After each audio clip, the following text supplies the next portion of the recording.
Hello. What we do here in the GHL Business Launch is we have training each Monday where we try to help people who are in three stages of their business cycle solve a couple of specific problems.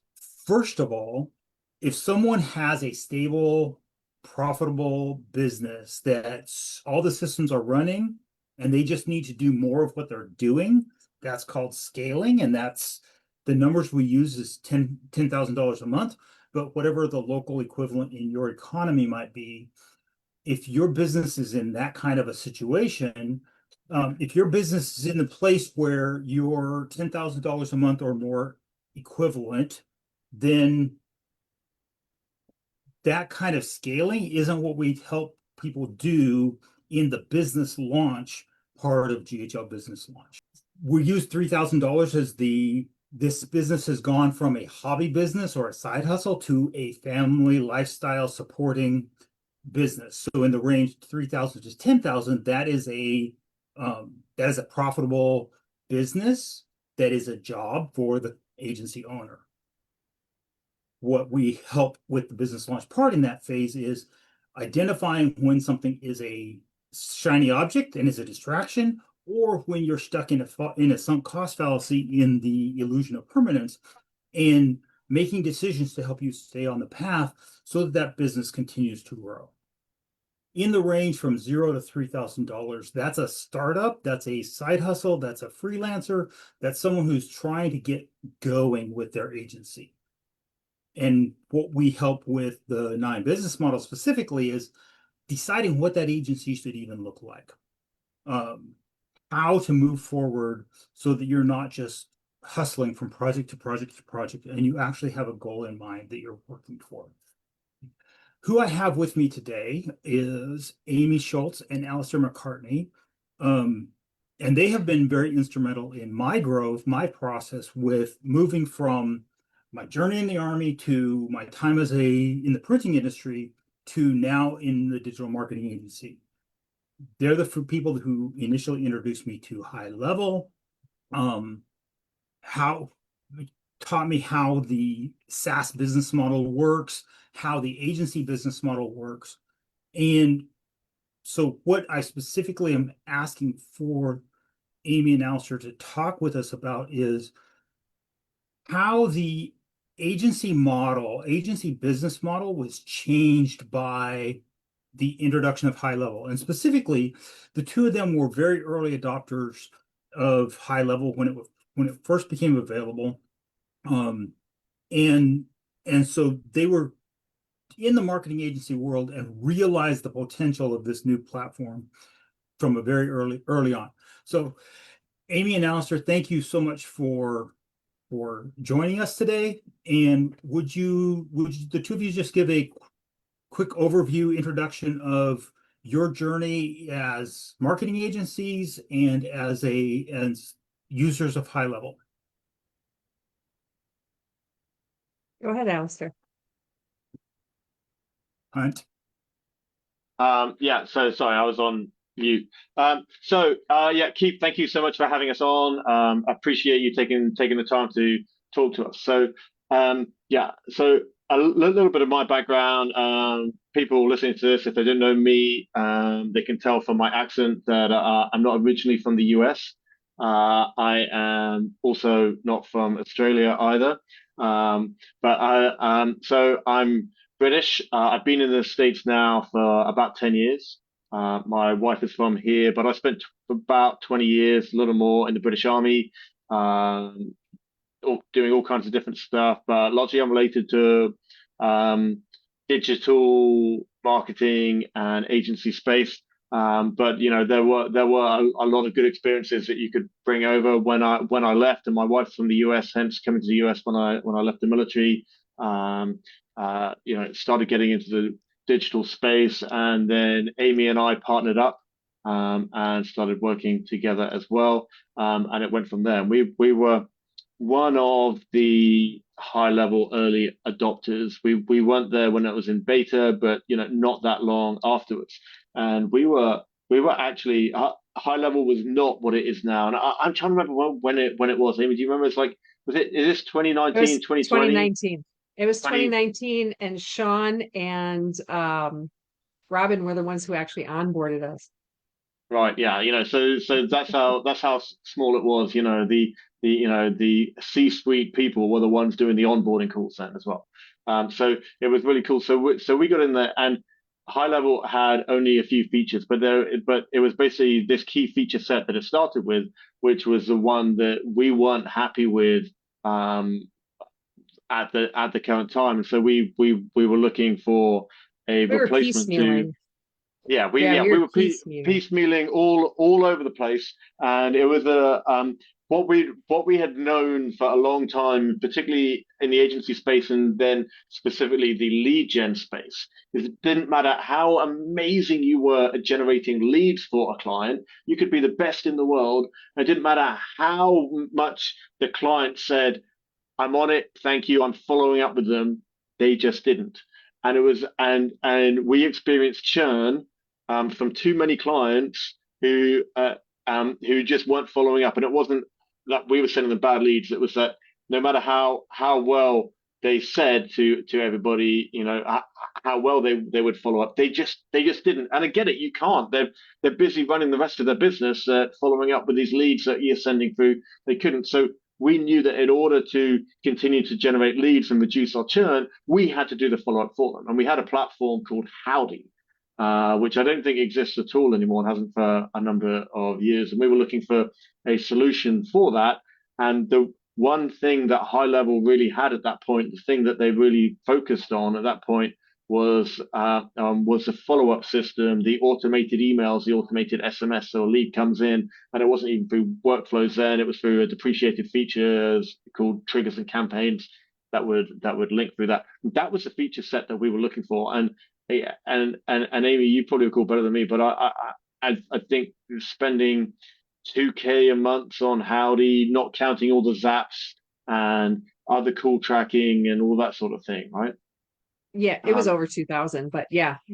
Yeah. So and at that point, HighLevel only had two plans. They had the 97 plan and the 297 plan, and so we jumped in on 297. So we were automatically saving $1,700 plus a month, just jumping into that. And it was a much better system that did so much more, that was more robust. And if you can imagine, we were paying 297 back then for just this one feature. And now look at all the feature sets.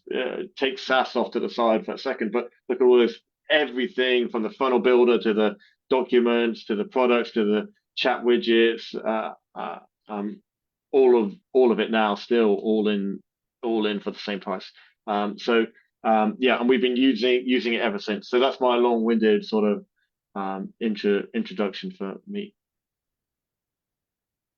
Yeah, and for me, I started my agency, ironically, in 2017, when I was tired of working for the man. Ironically, I was working for a consulting firm. My background is actually commercial banking, so I was a business banker, commercial banker, and I realized back at that time when I was doing that my portfolio of clients was mostly manufacturers. And every time I talked to the business owner about his banking and his lending needs, he'd say, I'm fine there. But who do you know who does marketing? Who do you know that does Google ads?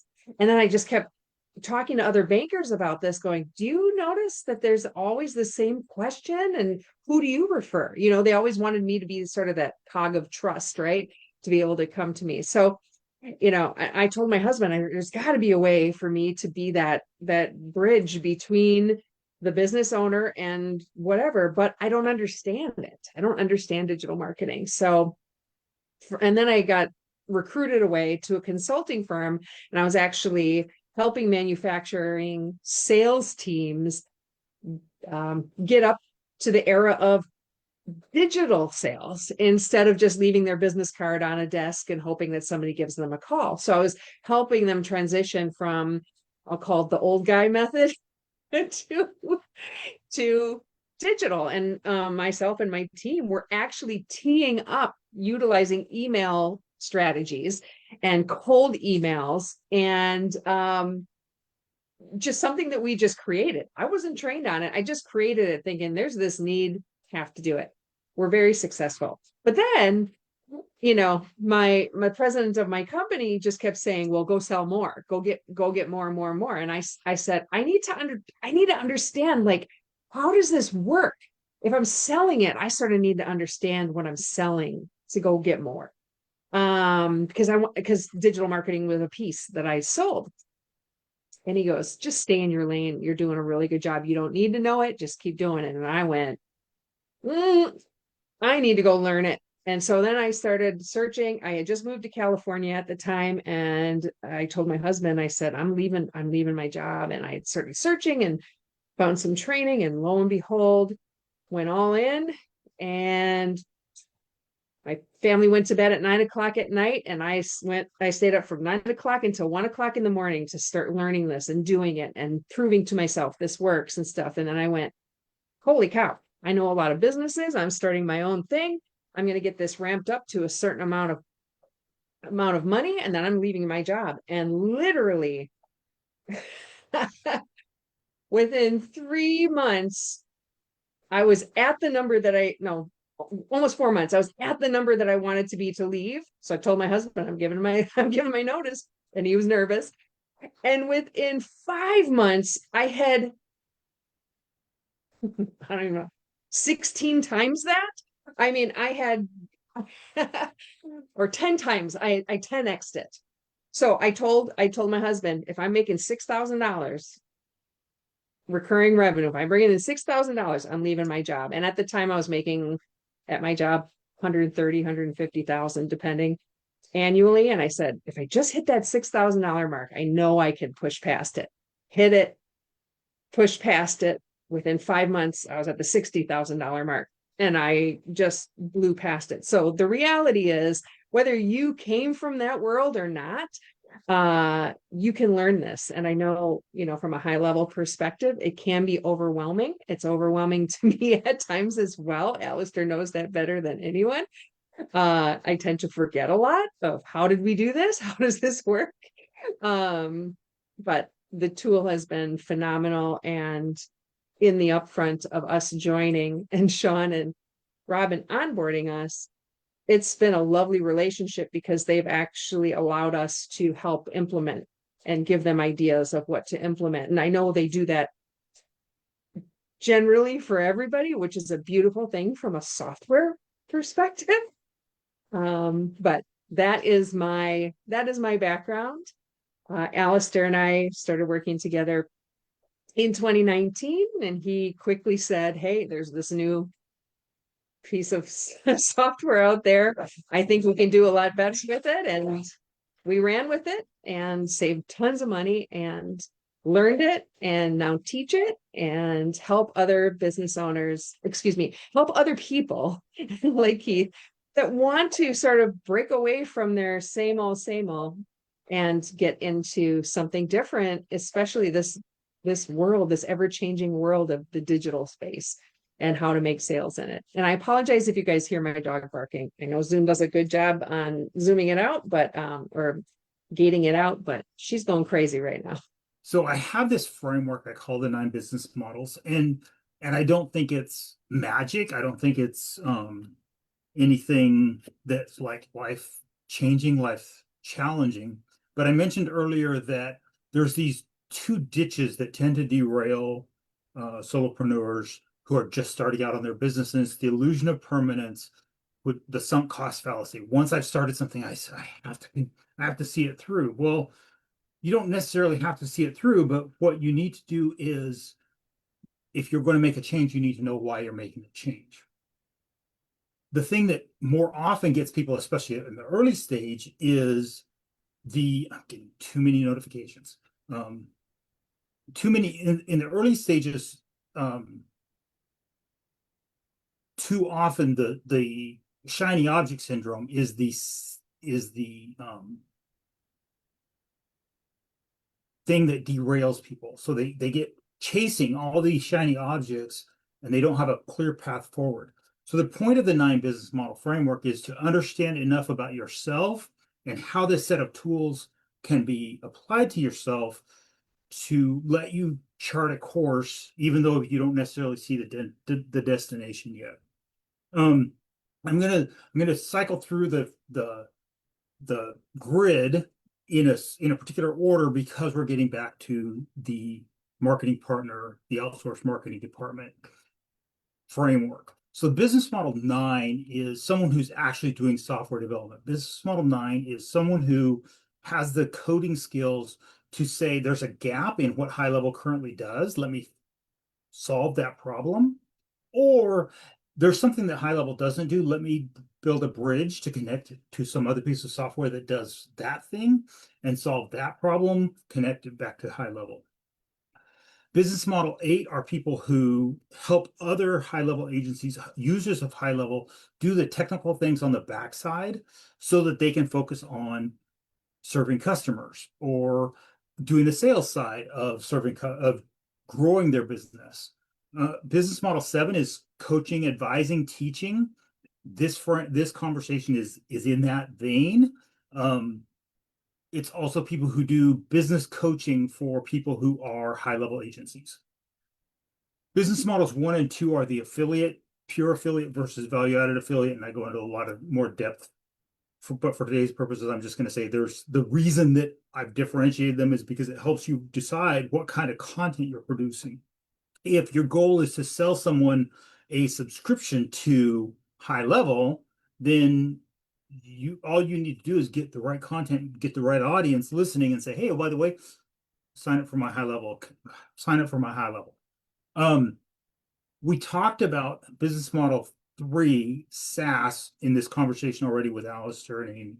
The SaaS model is a set of software, and the service part is helping the customer use the software, but in the end, the customer is the user. It's a DIY model, do-it-yourself model. The customer is the user of the software. As the agency, we are providing the asset, we're providing the platform for them to do their own marketing. SwaS is kind of this gray area between the pure SaaS and what we're going to talk about today, the marketing partner.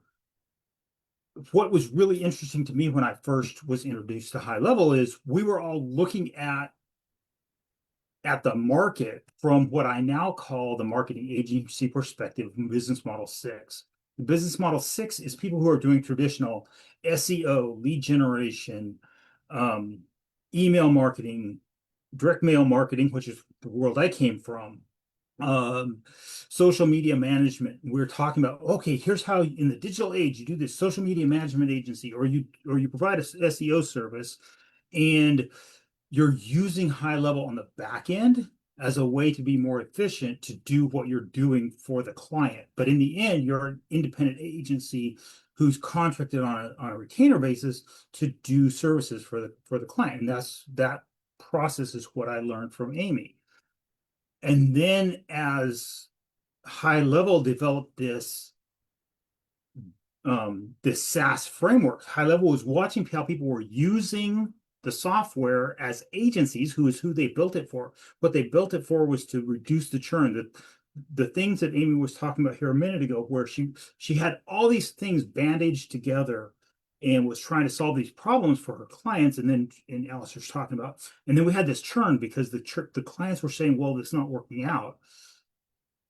And HighLevel watched people having that struggle, and they developed the SaaS mode because of it. And because those two models exist, then the hybrid gray area between them are the SwaS and the business model 5 marketing partner, or the outsourced marketing department, where the interface between the agency and the client is HighLevel, but the agency is doing most of the marketing on behalf of the client.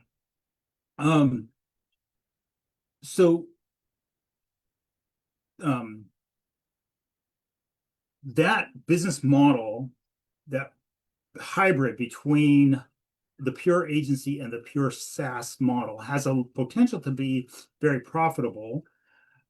But I know that there are a lot of people and there are people who are making a significant amount of money, but there are people who are struggling following that model. What does it look like to provide those kinds of services to a client? How does it help the client in ways that the pure agency model or the affiliate model don't help?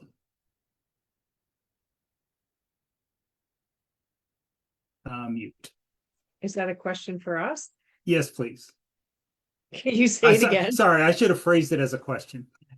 Amy and Alastair, so in your experience, as someone is looking at how do I use HighLevel to serve a customer, how does what I call business model 5, that outsourced marketing department, that marketing agency who's doing the marketing but is directly engaged with the client, they're not this hands-off Madison Avenue, I run ads and whatever happens with the ads is your problem. Because you're solving that. The reason we transition from that pure agency model to the business model 5 is because we're trying to reduce the churn by integrating with the client sales process, getting the client sales results. So what does that look like I'm describing in theoretical sense. What does it look like from a practical sense? What does it look like what did you change from the way you described what your business was? There's a better way to ask it. What did HighLevel allow you to change that stopped being this confrontational relationship with the client about, well, they're bad leads and they're churning? What changed that allowed that churn to be reduced? Sorry, that was a really long question. Well, I'm going to back everything up and sort of throw it down on the floor that anything and everything that we do, and the reason why I started the business, and then, Alastair and I work together, is no matter what tools or anything you do, it's to convert to a sale in some form or fashion. I mean, it's a dollar business. I mean, it's a money business, right? And the one thing that I told you, my background being in banking, and almost every single client on my portfolio, my banking portfolio, asked me the same question. Well, it was actually 2 questions. Who do you know for marketing? And who do you know who has better insurance? So those were the 2 ones, and I kept going, I've done the insurance, not interested in that anymore. But they all need help. I mean, no matter what business model you describe, Keith, the bottom line is business owners don't know what we know. They know how to provide their product or service. They don't know, and they don't want to have to know how to get it out to their customer, right? How to find who their ideal customer is, how to utilize all of this technology that literally is poured on us every single day, that changes continuously.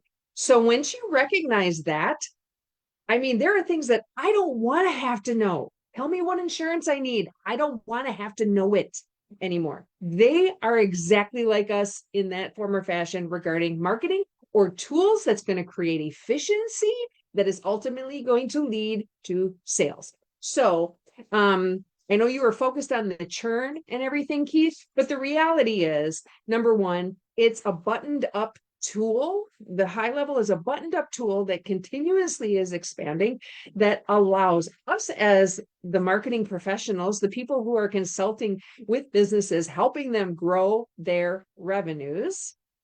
It is a buttoned up tool, but it is also just a tool, right? If it's not used, there's not going to be an outcome. So whether we piecemealed and Jimmy rigged all of our other platforms together, or we use HighLevel, the bottom line is if that person or the company isn't doing something in the end, it's going to fall flat on its face. But what we are able to do in HighLevel, because there are so many touch points that we can hit a lead and so many nuances that we can throw in there, you can do a chat video that you can send them a personalized video. What other platform allows them to do that, right? there's a lot of things that will allow to hold on to that lead and keep them warm. So hopefully I answered your question there, Alastair, if you have anything else to throw in. Yeah, I mean, at the end of the day, you're saying how has HighLevel changed it for us? And I think, Amy gave a really good overview. But if you go back to, what I was saying early on, that we came in for just one piece, and because that's pretty much all they had, and now look at everything there. So it allows us to offer a lot more, all within the same platform to a client. Now, different clients need different things. You have to offer it all. And the other piece that I'll say is it can be very overwhelming. You sign up for HighLevel and you go, wow, what about this? What about that? And Keith, as you were sort of saying earlier, there's this shiny object syndrome, and there's this fear of missing out and all that sort of thing. And hey, I read in the Facebook group that someone's offering this, and someone's doing this with voice AI, and someone's doing this with conversational AI, and I don't even know where to get started with all that. And that sort of thing. And the reality is, I think having a simple offer, because some clients are going to resonate when you say, "Hey, I've got AI," and some of them, their ears will perk up, and others are not going to care if you have AI or not. They want the result, and that's what Amy's talking about. This whole concept of leads, and I was talking back when we got into HighLevel, and there's a big focus on lead gen and all that sort of thing. But at the end of the day, while you can talk to clients about leads because they do understand it, lots of them, particularly the older school ones, what they're actually not interested in leads. They're interested in exactly what Amy said. They're interested in closed sales, interested in that closed sales. They're interested in the value ladder, although some of them might not even know that this exists, but being able to sell that same client time and time again. Now, they know it in the back of their head. They just might call it something different, or they might not call it anything at all. They just know that that's how their business operates, because the client comes back again and again and again to buy something. Well, now we can formalize that a bit more. We can track it. We can understand the lifetime value of clients. We put it in pipelines. All that sort of thing. So, I would definitely say as well, it's easy to go, hey, HighLevel multiple times a day launch new features, and it's almost impossible to stay up to date on all of those to get what your offer is going to be. And I think the real secret to running an agency level piece, and equally SaaS or whatever business model you go down, is keeping a simple offer and thinking about the results that you can simply and quickly and easily provide for your clients. And a lot of people are going to tell you to niche down, and that can be a really, really good way to do it. We're a little bit more niche agnostic. We go in slightly different areas, and we do custom builds a lot of the time as well, and that actually keeps it more interesting as well. Rather than one of the great things about HighLevel is then you get a client coming in, even running the agency perspective and the agency level, and we can just click a snapshot, install that into their sub account, and 90% of the work is done for us. And that is amazing. That's massively changed things as well. It's made life a lot easier. What used to take much longer to build out, even on a custom build, we can still have our effectively templates that we put in there, change a few things, change custom values. And so actually for some different niches, we can use exactly the same snapshot to put that in, because we've got custom values that we can then use to make it niche specific with that as well. So there are ways and means to do that, but I think some of the secrets is how can we quickly add value to a client? How can we quickly add value to that client? Because they want quick results as well. And how can we do it without having to do huge amounts of work? Not that you necessarily work shy, but you can't scale in any way if you're having to do too much custom work as well. And HighLevel has massively changed the game with that. And then after you've done that, after you've got a bunch of clients doing certain things, you can then upsell them into the other things. Then you can go, okay, I've got a bunch of clients here. Maybe I can start learning about voice AI now, or maybe I can start learning about IVRs, or maybe I can start learning about that document signing thingamajig that they've got. Because I think that would be a good thing for my clients. It sort of fits the niche, the type of clients that I have, even if they're in different niches. I think I could probably upsell that into them. Now I've got some time. Now I've got money coming in, rather than, hey, I keep changing my offer, not because I'm iterating out of a good business sense, but because I'm just keep seeing these other things. So I keep changing before I've validated anything. And then you can start getting into learning other bits because you've got money coming in, you've got clients that's successful, all that sort of thing, rather than, hey, I keep changing my offer, so I never actually get to validate it because I keep seeing these new releases coming out. So again, I think a bit of a long-winded answer to what you're asking, Keith, but I think essentially, massive changes as HighLevel has scaled, but it can be overwhelming, and we don't need to go down all of those changes and all of the things that it offers. And to simplify it for your clients as well, you can turn off a whole ton of that on the back end as well, so they're not even seeing it and they're not having the overwhelm as well. I appreciate both of you. It wasn't really a long-winded answer because for two reasons. One, you both covered a lot of ground. And two, because we don't really know who's going to be watching this a year from now, right?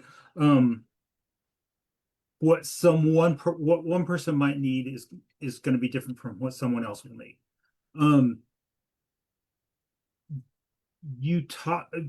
Amy specifically said HighLevel is a tool and it has to get used in order to get results.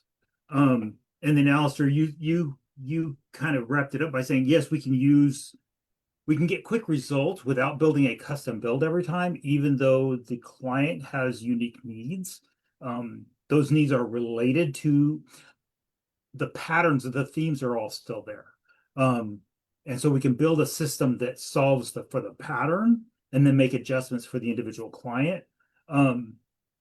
Yeah, I think that's so true, and I think the point of that Amy made and you reiterated about it being a tool is really important when you start getting into, hey, they've got this thing on the menu and maybe I should be doing that for my client, or hey, I should be giving them the social planner as well, or whatever it is. It's a tool, and just because if you go and play golf, just because you've got a golf bag full of all different clubs, you might not use them all when you're out on the golf course. You might only use half of them or something. Just because all those things are there doesn't mean you need to use them. It's about what is the result that I need to get from my client and what is the best way to do that. And it's a focus on that. And we help people through that when we do. We also have a business where we teach people to launch a SaaS business through the Profit Pact. And in the Profit Pact, we help people through that. You don't have to have a particular niche or anything like that. We help and we guide people through that in how to do that, how to bring their business out, how to launch their SaaS business, how to be successful with it. And you need two things from that. You need the tech and you need the sales. And so we sort of help with both of those. And the other thing that's kind of key with that, Keith, you sort of alluded to earlier, everyone has a slightly different requirement. They get certain bits. People are individuals and need different bits. So we offer Zoom rooms that cover all of that to make sure that people get all the help that they need as individuals. And I think that bit's really, really important. Anyone who signs up for HighLevel, anyone who starts an agency, whichever way it is, we all have a different question. We all get stuck on a different bit, even though the help doc is so good or not, or doesn't exist, or whatever it is. Different people get stuck in different places for different reasons, and that's part of being human. And so it's important that people can get that individual help as well. Absolutely, yeah. So thank you both. What are some of the pros and cons or the risks and benefits of this marketing association, I call it marketing partner for lack of any better term, that differentiates it from either the affiliate or a pure SaaS model versus what we were originally doing as marketing agencies? And because of what the two of you teach in the Profit Pact that I've learned from, specifically the hybrid between this marketing partner, marketing department, and the SaaS, what's that boundary between them, and what is the gray area? How do they support each other to compensate for the pros and cons of each? Yeah, you want to take that, Amy, or you want me to? If you're ready, go ahead. Okay, okay. I was So, ready and then he transitioned. So oh, well. go ahead. I think the risk factor is, one of the things we did when we were running the agency, and then we got onto HighLevel, and we were running we were running that piece. Um, is that we just encumbered the the cost of HighLevel into our agency fees. We just ate that, didn't charge really the client for it, and basically they got a free sub account through us, and we sort of ran that model that way.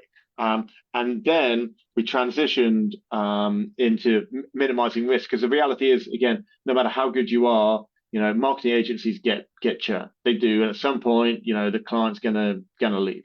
And then we transitioned into a sort of hybrid model with that, is that we would run the agency and we would run the SaaS side by side.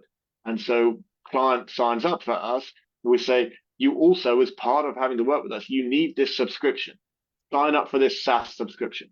And so if when a client churns on the marketing agency aspect, then if when they churn from that, they probably still need that software that they've been using for months or years, because it's amazing and gets great results, and so you still get that SaaS aspect from it as well. So you still get that. Then you still got that communication, and then you can potentially get them back later or whatever. But you haven't lost a whole client, you've lost a partial client, but you've still got recurring revenue coming in by separating those two aspects out. And they need the software to work with us. So still, like previously, we sort of ate the cost, but they had to have the software. We now just don't eat the cost, or we can reduce our agency bit by saying, hey, but you've got to have this. This is the overall cost. It's still the same, but you've got to have that. Now they come in and get that, and that's a key revenue driver for us as well, which is really key. So that's important in the risk mitigation of the agency piece as well, and it's something that we've spent a lot of time thinking about and working out, and it's part of how we've been able to build up the Profit Pact as well, and to be able to teach people in how to do that as well. So I think that is a fundamental part, that if you're running an agency, you need software, HighLevel or something else. But why wouldn't you have HighLevel? Because it's clearly the best on the market. And huge fan, and HighLevel are not paying me anything to say that, but I'm a massive fan. Yeah, go on. I'll give you another con on that piece. We were referred by a good friend, a really big recruiting agency in the healthcare space. Met with them multiple times, proposed a very, very large contract, and the owner of this, and how we proposed it, I'll just say we propose things very differently than other marketing companies. How we proposed it, the owner was like, oh my gosh, nobody has ever shown it to me this way. Nobody has ever spelled it out for something that I can truly understand. Super excited, saying we're pulling the plug on this date. And let me caveat that by they were using HubSpot. Okay. And we were going, well, if you want us to get you more business, and we were proposing running a lot of hefty PPC ads. If you want us to do this, you have to use this platform, right? We're not going to do HubSpot, because that doesn't have the tools that we need. Has a lot, doesn't have the tools that we need to make this campaign successful. Again, met with them, boy, at least 3 times with their entire team, met with them. All in all, their COO and their director of HR, because they were embedded in HubSpot, convinced the owner that they didn't want to leave HubSpot. So, they came back to us saying, is there any way that you can, put these campaigns through HubSpot? And we said, no, we walked away from a very, very, very large deal. So, that's also a negative somewhat, from our agency setup perspective. But I'm okay with walking away, because if you get signs that things are going to be difficult, it is better to walk away and say, no, thank you, we're not a good fit, or vice versa, or have the signs from above. tell you this isn't going to be a good fit, or they're going to become, the brain drain on you and your team. It's okay. But I want to go back to a second, but I feel that with us having the hybrid model going, because we wanted to make sure we have recurring revenue coming in. If all of a sudden one of us keels over and we're not available to run ads anymore or something, we still, for the other person, we still have recurring revenue coming in the door, right? Because we all have our specialties. Where was I going with this? Sorry, my brain's sort of looping around for a second. What I was going to say is how we position it, and business owners, and especially some of the larger ones that we sometimes work with, is when we say that we're an extension of their team and they don't have to pay for a chair, an office desk, an office space, medical insurance, whatever, workman's comp. You don't have to pay for that for an employee who knows just what that employee knows. We're now an extension of your business. Call us your marketing department. We now have an umpteen amount of people that are now supporting you. We all have knowledge. It's not just one person's brain working to get you to accomplish things. And when they hear it in those ways, and when you tie it to a number that they don't have to spend to house a person, or they won't call off sick time, that kind of stuff. You've always got a team here to support you. It becomes a positive conversation instead of something negative that they see as another expense, right? It's replacing a larger expense of them housing one internal marketing person. So yeah, and that internal marketing person that they might hire if they wanted to run their own marketing department isn't going to have the same skill set that you're going to get here as well. So they're going to spend 40 grand, 60 grand on the salary, let alone the office space, the chair, the desk, all of that sort of thing. And they're going to be some sort of intern type level person who has done a few TikToks or something, but doesn't know all the ins and outs of the ad manager and all that kind of thing. So it's a massive saving, and the trendy term I think right now is fractional marketing officer or something like that. Whether we're the external marketing department, the fractional CMO, or whatever somebody wants to call it. Effectively, it's a much cheaper way, by outsourcing this particular aspect of their business. It's a much cheaper way of doing it. But a lot of these companies that sort of know they need it, they've been burnt before. There are a lot of sketchy marketing businesses out there because, let's be honest, it's not that hard to tomorrow, say, hey, I'm a marketing company, and go and pitch your stuff. And that's okay. We all had to start somewhere, sort of thing. But, the reality is often when you're starting out, you're not necessarily that good at it. And they've been burnt by a lot of these people in the past, or sometimes, the companies think they've been burnt, but actually they haven't been following up the leads because there was no lead follow-up system and that sort of thing. And then they say, hey, we've got terrible leads and we're going to fire the company. When actually, it's an internal process that you've got issues with as well. And we do to some extent, help companies with their internal processes as well, because at the end of the day, whether we think it's our job or not, if they're not getting success from these leads, we're going to get fired, because it's not a good investment for them if they can't close the deal, whether it's their fault or our fault. So we do look at some of those other aspects and provide recommendations to support that as well, because it's in our interest to have that be successful for them too. I'll just say this: every day, or I am in our clients' sub accounts auditing their lead follow-up, and today I texted one client going, this has been sitting there since yesterday. And then yet even over the weekend, typically I don't work over the weekend, but it was such a prudent, it popped through my cell phone. And I'm like, oh my gosh, nobody's following up with this. Like texting the owner, like, you need to get somebody on this, because it's all about a sale. I mean, let's face it, it's a numbers game. And when they see that you are vested in their success, it's a different game. That I think right there is the crux, is the visual image of the difference between that fractional CMO or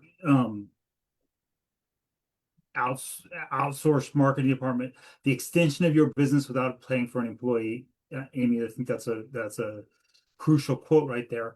And what we were doing as a traditional marketing agency. As a Well, for traditional us marketing too, agency, is this arm's reach distance relationship of I'm going to do the thing and good luck with it. I'm doing the exactly, activity. I did my part. exactly. Exactly. And most leaders or owners of businesses have no idea where the drop off is on that lead or that sale when it's handed off to a human to a human. If it falls off, like who lost that deal? Right? High Mhm. level, literally you can set it up that you know where it fell down, Mhm. right? What person, what internal process, what automation, where that person fell off. So you literally get to see and have the insight and the data Mhm. of how healthy is your sales team? How healthy is your process? Mhm. Yeah. Awesome. So, from Amy, you talked about your experience when you transitioned from working for an employer to I'm going to be my own agency and 16x, 10x within 6 months. Um, and now the two of you run the Profit Pact training program for people who are taking HighLevel and trying to launch SaaS agencies. And I suspect that most of us don't, that Amy's experience is not average. Amy's experience is not normal. What do you, what are the things that people are doing or that is causing them to not have that level of success? Or um, what would I'll they just say be this. doing to achieve Yeah. that kind of success? Sales is scary. It's intimidating. I have anxiety and I may not seem like it. I was the shyest person you ever would know growing up. Like I would literally hide my behind my parents, or if a babysitter came, I would be hiding under my bed and would never come out. I did not want to talk to people. I could not even form sentences or words. I didn't even want to talk to the opposite sex forever because I was so shy and embarrassed.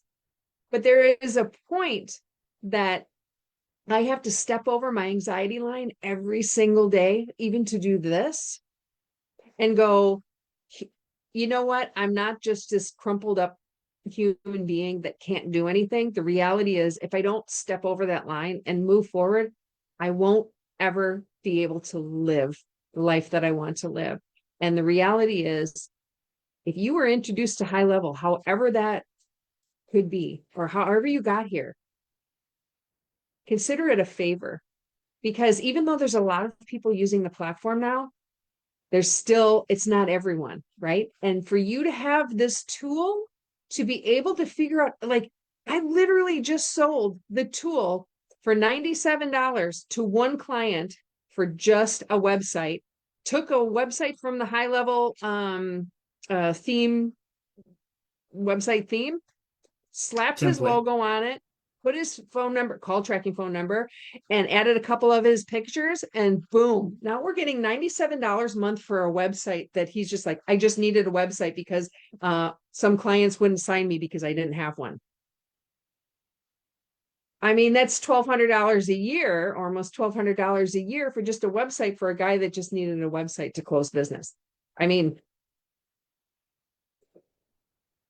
Yeah, it's crazy what you can do, but I absolutely agree with Amy. Keith, you're asking what people are doing wrong, why doesn't it work? And I think a lot of people, they look at some of the YouTube videos or TikToks or something out there, and they get the impression that this is a sort of make money online, passive income sort of piece. Yeah, monthly recurring revenue. I can just do a little bit, and then the money's going to flow in months after months after months, and I can sit on the beach and drink my margarita or mojito or beer or whatever it is you drink, and work half an hour a day because that's what some of the videos out there are. The reality is it's not like that. If you're not going to do the work, it's not going to work for you. Don't get me wrong. I'm not saying that you need to grind, 25 hours a day, 8 days a week, and never see your family.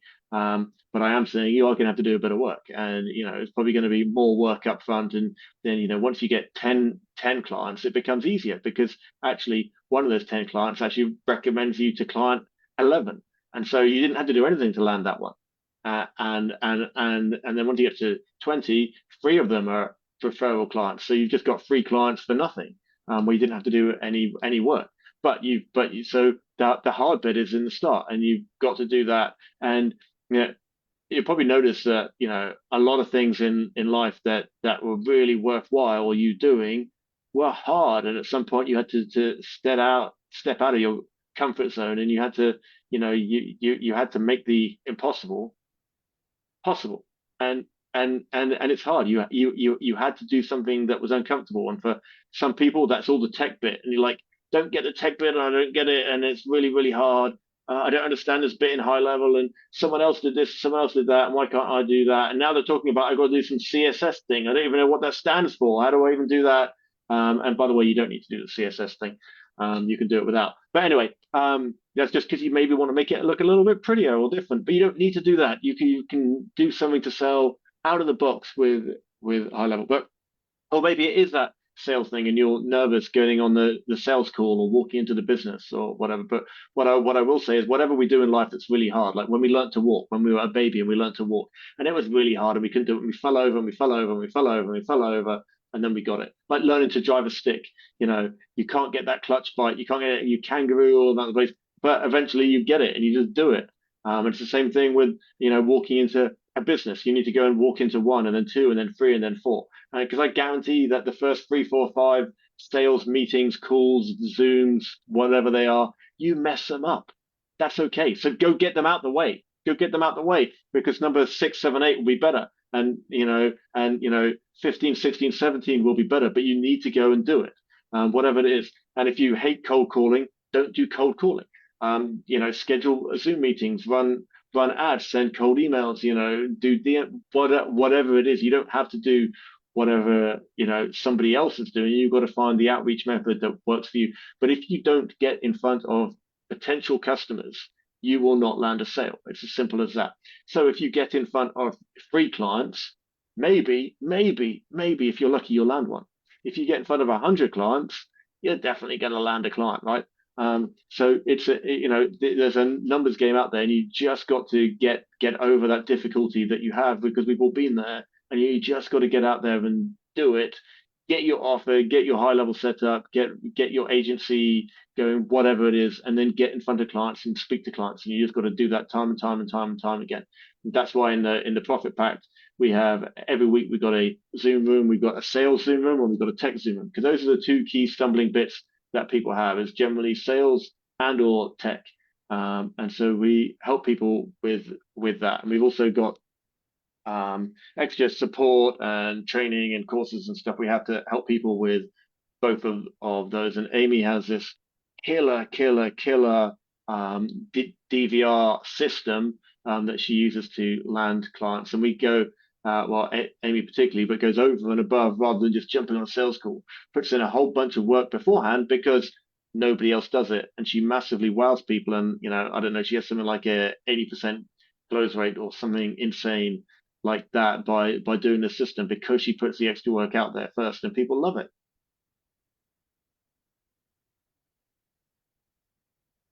Awesome. So, yeah, Amy mentioned, so Alastair, I think you said, to make the impossible possible, you have to do the work. And what Amy said a little bit ago was something to the effect of being in the client account and seeing where the lead was holding for over a day without any action. And I think those are a little hint at, this is a business that's providing a service. It's not a make money. It's not a magic money in a box. It's not a get rich quick scheme. It's a business that takes work. I think that's a really valuable takeaway. And to add on to that, Keith, so the bit that Amy's saying is getting into that account, seeing where they're going wrong. You're holding the client's hand. They know you're in there. You didn't. That wasn't in the contract that Amy had to go in there, and Amy had to look at that. But we want to reduce churn, right? So we give these extra touch points. We see that we hold them accountable, and then if they were to say, hey, these leads weren't any good, then they're not going to do that because they already know we've been saying, hey, you didn't follow up with that one, you didn't follow up with that one. And of course, we've got the automated follow-ups and stuff, but there's a time and a place where a human needs to get in there as well. So by having these extra touch points, by showing that you care about their business, you're not just, hey, you've been paid the money and you're doing the minimum as well. That's what you've got to do, because you know what, 9 out of 10 marketing agencies don't do that. And that's why they have all of this churn. So just do these extra steps. And particularly if you're small, if you're starting out and you're at nothing, or you're small and you're scaling, do these things that don't scale, because that's where you're going to get these touch points. You do it, you're going to that wow factor, that value add that you're going to give to people. Do the stuff that doesn't scale right now to enable you later on to be able to scale. Awesome. Okay. You mentioned DVR, and I don't know how deep you want to go into that, but we talked about the Profit Pact and how people can get sales and technical training from the two of you. Could the two of you talk about how someone gets a hold of you, how someone engages in that community to get some of that value so they can figure out where they need to go with their business? Yeah, for sure. So the Profit Pact is where we teach people how to start a SaaS business from scratch, or if you've got one going and you want to scale it, we do it. It's free, absolutely free. It doesn't cost you anything. It's the Profit Pact, PACT.com. Just head over to theprofitpact.com. You can sign up there. It's all free. We've got a whole ton of courses on snapshots. We've got tech stuff. We've got sales stuff. We've got the Zoom rooms, which I mentioned earlier, but I think they're key, because it doesn't matter how good our courses are. It doesn't matter, how much people are being successful with what we've done. Everyone has their own sticking point somewhere, so they can jump into the Zoom room. They can get that personal support from me, from Amy, to get them through that next bit. If you think it's a get rich quick scheme, then don't bother heading there. Don't bother going for it, because it's not. You are going to do some work. Do we help you fast forward it? Do we give you a whole bunch of tools, snapshots, resources to get there? Yes, but you're still going to have to do some work. You're still going to have to go talk to clients. You're still going to have to do that. So you can get a bunch of the Profit Pact there if you want to build and or scale a SaaS business. And this is we've got in there the stuff that other people are charging 3, 4, 5 grand for. We're giving it all away for free. Why are we doing it for free? Well, one, we want to help others. We've been there too, and honestly, we make money from an affiliate deal with HighLevel. If you don't have a HighLevel account, you sign up through our link, then we make money through that. And so we're incentivized to make it work for you. If it doesn't work, you cancel HighLevel, we don't get paid. So we're massively incentivized to make that work. So that's where that is. The DVR bit, Amy can probably talk in a bit more detail, but we do have the digital visibility report. We have a proposal template that you can get for free on that. But Amy basically jumps on these sales calls, and she puts, I don't know, Amy, what do you think? Like an hour's work beforehand? I mean, you're pretty good at it now, so I've been doing a long time, so it's probably less for you. But probably for someone starting out, it's maybe about an hour's work before they jump on a sales call. 3 hours work. Probably more than that. Probably more than that to start off with, just to understand all the little bits and pieces, the specialty pieces we add into the proposal that makes them in their mind say yes. Oh, okay, yeah, okay. And as you're going, before you get to your numbers, yeah. So, yeah, I'll just say this: it is definite. It's not. How do I say this? Work. It is literally giving value to your prospect that no other marketing company is going to give them. It's giving them value. And what I say before I even do the digital visibility report and put some time in, literally I say, well, number one, we charge for it now because we used to do it for free. And there are opportunities I will still do it for free, but because it's such a beautiful outcome, that they get. I even say, I'm going to literally show you what your current visibility is, in addition to what your top competitors are doing in the area, which then that data is now going to show us what we need to do to get that needle to move forward quickly within your first 90 days of working with us. And if you choose not to work with us, you now just paid for a beautiful plan that you can go implement yourself, or you can hire somebody internally or whatnot. So it literally is not this pressure sale. It's literally, I'm going to give you the keys to the kingdom here that is going to tell you what to do right now to make that revenue needle move for you as quick as possible. And because it's not just putting up a website, it's not just running an ad. You need to know what that landscape looks like in your area, in your region, before you propose the right things to do. Because if all of a sudden you're throwing up something against the wall that 1,500 other companies are throwing up stuff against the wall, your stuff is not going to stick out at all. So if you can create, and you can do a little research, and I show you exactly how to do that, to find those little diamonds that they're going to go, oh my God, I never knew that. Wow, nobody's ever shown me this before. And I get those comments almost every single time I go through this. So it's a beautiful process to have a much higher opportunity for you to win a client. And I'm also going to say that I know Alastair has talked about how we help you sort of fast track your success. I'm going to tell you that the easiest and best people to practice of you working within HighLevel or getting a client are people that are your family, your friends, that you're already own business, and you literally are transparent to them and saying, hey, I have this new tool. I'd like to try something for your business. Will you allow me to try it? And they will pay you some money to do that. You don't have to do it for free. And you get your feet wet. And the beautiful thing about our opportunity is you have 30 days to play around, land some clients, literally follow the guidelines that we put out there to help you. And you can do that. So I don't want to talk more on that, but I know Keith will probably drop the link at some point. Yeah, that's a really key point on the Profit Pact as well. We have a 30-day free trial link through HighLevel, so you can play for 30 days. And we email you every day of that. We keep you on track, and we show you, our aim is inside that free trial to land you 5 clients. So you will more than pay for the software by the end of it. So you also, if you're not on HighLevel, you've got nothing to lose, because we're incentivized before you have to pay a dime to get you more money than you're going to have to pay before your trial ends. So it's super cool. And then jumping back to the DVR again as well, is that if you think even if you don't know much about sales, people buy from people, right? And if you didn't know that, that's basically what happens. People buy from people, and with the DVR, they have so much trust in you and what you're doing, because genuinely nobody has put that time, effort, and energy into them before, when they haven't been a client, just to land them as a client. And they uncover these things, and it takes them through a journey in what you're doing. You're just showing them facts, but it takes them through a journey that it's really obvious what they're missing out on, where the opportunities are, and why they need to pounce on these opportunities from a marketing perspective, and essentially why they'd be crazy not to. And then at the end, it's like, which package do you want to pick?